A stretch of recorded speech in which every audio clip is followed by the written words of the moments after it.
முத்துவின் win SS brand அரிசிகள் தரத்திலும் சுவையிலும் என்றும் number 1.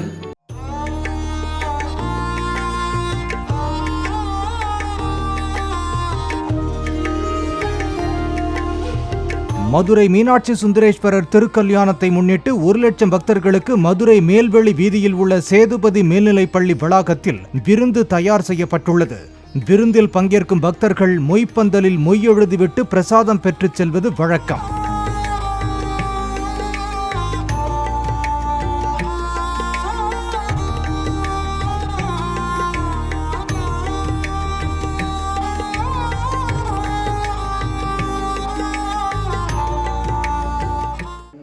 முத்துவின் win SS brand அரிசிகள் தரத்திலும் சுவையிலும் என்றும் நம்பர் 1.